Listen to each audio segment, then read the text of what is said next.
Guys ये अपने आप में एक बहुत ही ज़बरदस्त क्वेश्चन है और इसी साल 2023 के अंदर ये बोर्ड एग्जाम में पूछा जा चुका है। बीएस बोर्ड एग्जाम में पूछा जा चुका है। बीएस कोड है एक्चुअल में। क्वेश्चन आपसे क्या कह रहा है? हमसे कह रहा है कि आपके पास रेजिस्टेंस है, इंडक्टेंस है और कैपेसिटेंस है। आपके पास एल सी आर तीनों हैं। एल बना लो आप, सी बना लो आप और आर बना लो आप। ठीक है, ये आपने ऑल्टरनेटिंग सोर्स से कनेक्ट कर दी। ये हो गया एल, ये हो गया सी और ये हो गया आर।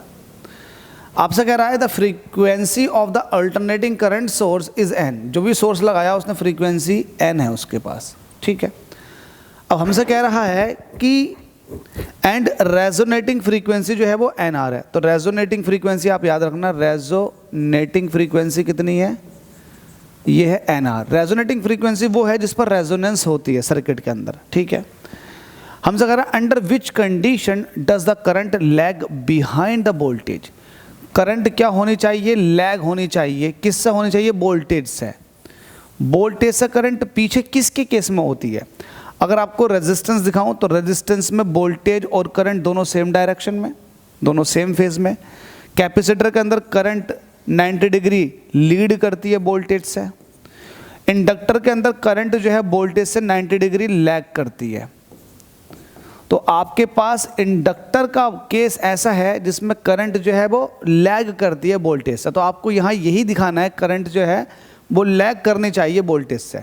तो करंट लैग करने के लिए फिर आपको एक सीधी सी बात ये पता है कि जो एक्सेल है उसका इंडक्टिव रिएक्टेंस ज़्यादा होना चाहिए कैपेसिटिव रिएक्टेंस से, मतलब एक्सिस है।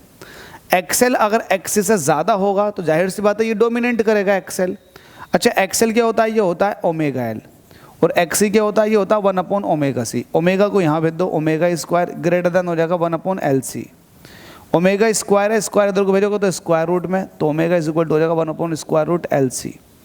ओमेगा को ओपन करो, ओपन करोगे तो वैल्यू क्या निकल कर आएगी? जल्दी से बताओ। ये आ जाएगी 2 पाई इंटू एन।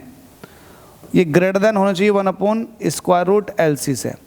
एन को आप यहीं रोको, 2 पाई को भेज दो तो 1/2 pi square root L C. ये आपके सामने आ चुका है कि एन जो है ये फ्रीक्वेंसी है और ये ज़्यादा होनी चाहिए 1/2 pi square root L C से। और ये 1/2 pi square root L C ये रेजोनेटिंग फ्रीक्वेंसी कहलाती है।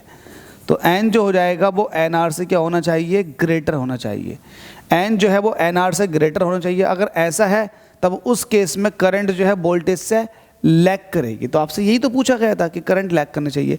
अगर किसी बच्चे को ये एन आर समझ में नहीं आ रहा तो भाई एन आर की अलग से वैल्यू होती है। N R is equal to होता है 1/2 pi square root L C. ध्यान देना, ठीक है। तो एन जो है वो बड़ा होना चाहिए एन आर से। तो एन बड़ा कहाँ है एन आर से?